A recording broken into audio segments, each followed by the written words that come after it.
The Atlanta Hawks made a trade for DeJounte Murray a couple seasons ago that they thought he would go alongside great in the backcourt with Trae Young, but that experiment kind of failed miserably as they made the playoffs once, bombed out in the play-in another time, and it was just a small backcourt and it didn't really fit, so they ended up shipping him to the Pelicans, where they thought a lot of people were saying that they got fleeced for the Pelicans out of DeJounte Murray.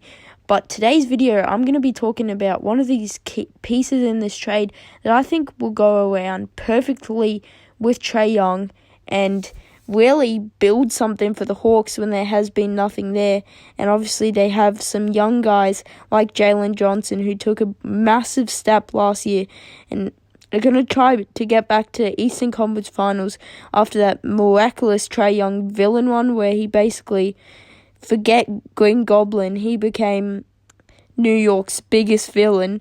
And then he not single-handedly, but he also played a key part in basically finishing Ben Simmons' career because he passed open an own dunk and basically teared up Philly, and Ben Simmons then never played another game against Philly after Trae Young eliminated them. So obviously it did come short in the Eastern Conference Finals.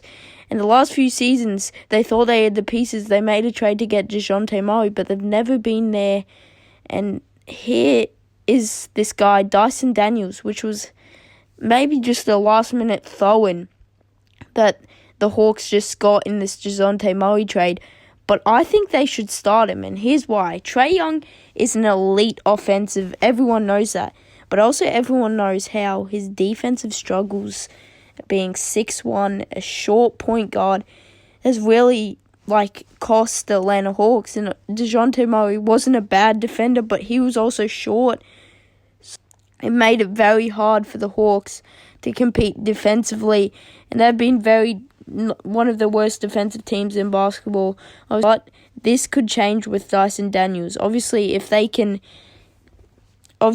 Young does need to work on his defense, but Dyson Daniels, he should be able to start alongside Trae Young because his defense is incredible. He was one of the top 10 probably guard defensive in the entire league, and he didn't play many minutes for the Pelicans, so it's good to see him get another chance in the Hawks, where I hope I don't know if the Hawks are going to start him, and they probably won't with Versace and Bogdanovich, but I honestly think that if the Hawks are serious about it, they should start Dyson Daniels because Trae Young's offensive ability is very good, and it isn't to say Dyson Daniels' defense is any bad, offense is any bad.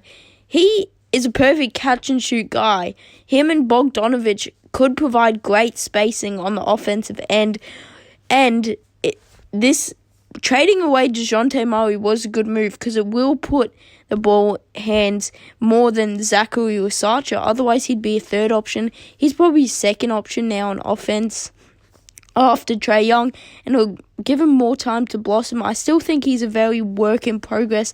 What we saw from the Summer League was all right. He missed a few games, so I think there's still a lot to work to be done with Zachary Versace. Obviously, I still think he might be a better prospect than Alex Saw, and they also have Clint Capella, who I think the Hawks could trade in maybe with a first or a few seconds to the Nets to try and bring in Nicholas Claxton. Maybe really think that they could have a shot at trading Nicholas Claxton. I don't know if the Brooklyn Nets would be willing to give him away because they are going into full rebuild mode, and I think Nicholas Claxton would be the perfect guy to help take Brooklyn out of that rebuild mode. But maybe if they're full serious about going rebuild, then getting a couple firsts or a bunch load of seconds, I'm talking 5 second round picks. If I was a Brooklyn Nets, I'd probably prefer 2 first round picks over 5 second round picks. But if the Hawks are going to be good enough, then those first round picks probably turn into 20, 21, 25, somewhere around there if the Hawks are thinking that this is a deal, so they're happy to give up some first-round picks because they obviously didn't have many first-round picks, but that compensation in the DeJounte Murray, those picks might be used to go to like a third-party team like the Brooklyn Nets, who are starting to stockpile picks after the Kevin Durant, Kyrie, James Harden era failed miserably, so they're going into rebuild mode. So maybe that Nicholas Claxton could be shopped. I don't think they would want to do it, but I feel like the Hawks could definitely get an upgrade for Clint Capella. Like, if they use some picks and him, they could definitely get an upgrade because this team's selling maybe some good pieces. Jalen Johnson is going to get to shine, and I think this potential Hawks starting five could be great. So I'm going Trae Young, Dyson Daniels at the 2 for defensive purposes, especially with good guards. If they put Bogdanovich in there, the defense is just going to not look that good.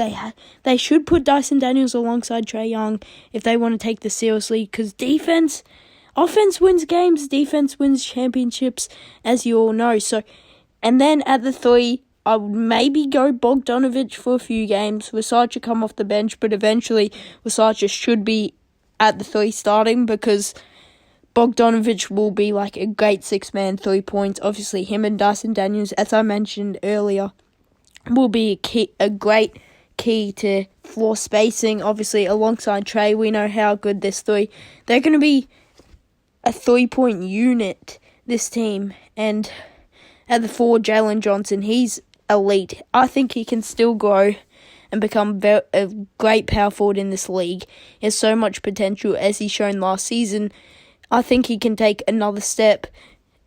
And I'm talking like most improved player if he gets the ball enough. And with DeJounte Murray, he might be able to be that third guy or even second guy if Versace develops. So those 2 guys, Versace and Jalen Johnson, I'm going to be looking to see how their development goes. Obviously, Dyson Daniels too, because he's only entering his 3rd season and he didn't get much time in the Pelicans. So maybe more minutes, more defensive minutes where he's playing a role where he doesn't have to be the offensive guy. He gets 20, 30 minutes a game to just go out there defensively, get 2 steals, get 1 or 2 blocks a game, knock down threes. Like, I remember there was a game where for the Pelicans, he had 4 from 5 from 3 for 16 points. Or, like, he isn't the worst offensive guy. Obviously, I wouldn't put him in charge of leading an offense to a championship.